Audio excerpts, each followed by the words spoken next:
आओ बच्चों, आज हम संधि की जानकारी ले लेते हैं। संधि के 3 प्रकार होते हैं।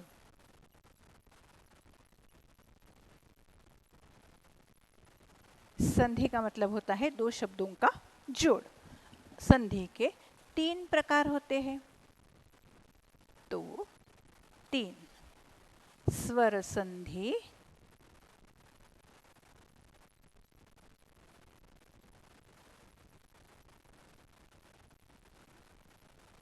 व्यंजन संधि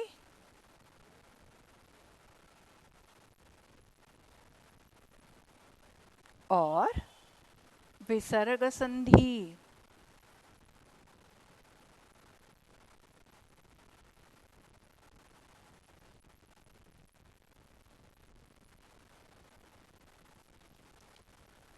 अब स्वर के साथ जो संधि होता है वह होता है स्वर संधि।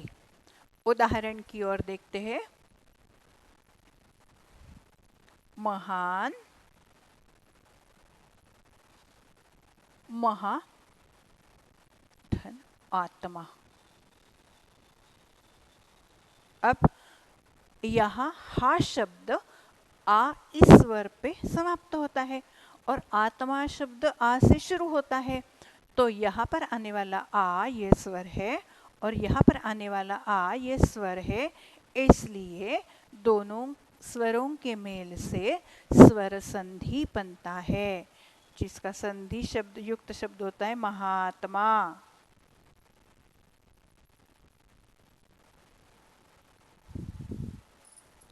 उसी प्रकार एक उदाहरण और ले लेते हैं। सु, धन, आगत। अब सु मतलब सु में आने वाला उ और यहाँ पर आने वाला आ दोनों स्वर है, इसलिए यह होता है स्वर संधि। बन के शब्द तैयार होता है स्वागत।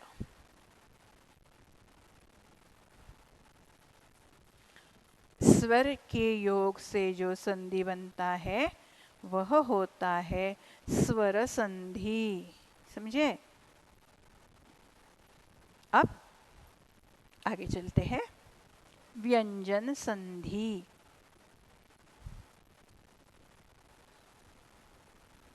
व्यंजन के साथ जो संधि होता है वह होता है व्यंजन संधि।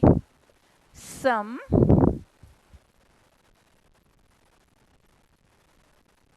धन, तोष। अब यहाँ पर सम, ये म और ये त, ये दोनों व्यंजन हैं, इसलिए व्यंजनों के जोड़ से होने वाला संधि होता है व्यंजन संधि। संतोष और संधि का प्रकार होता है व्यंजन संधि।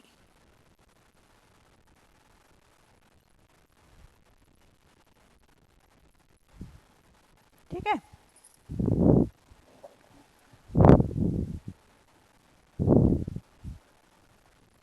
एक और उदाहरण लेते हैं। दिक्,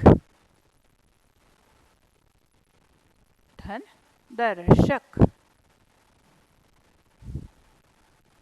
अब दिक् ये क भी व्यंजन है और ये द ये भी व्यंजन है, इसलिए जो शब्द बनता है दिग्दर्शक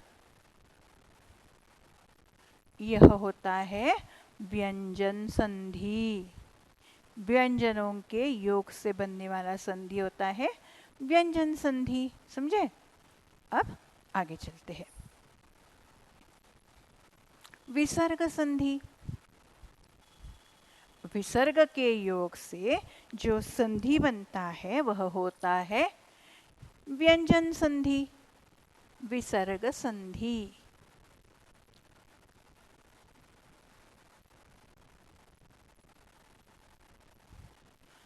अंतः, धन, चेतना।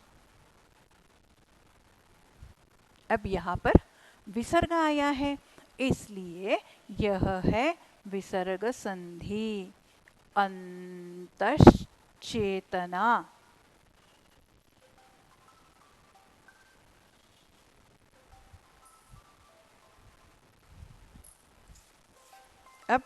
दुर्लभ, यह भी वैसा ही शब्द है। दुहु धन लभ, यहाँ पर विसर्ग आया है। इस विसर्ग के साथ होने वाला संधि जो होता है वह होता है विसर्ग संधि। दुर्लभ, समझे? इस प्रकार संधि के आधार पर तुम्हें प्रश्न पूछा जाता है, संधि लिखकर संधि का भेद लिखिए। इसलिए संधि के भेद जानना और उन्हें पहचानना जरूरी है। पाठ के पीछे जो स्वाध्याय दिया है उसे लिखिए। अगर कुछ बात समझ में न आए तो मुझे जरूर पूछिए।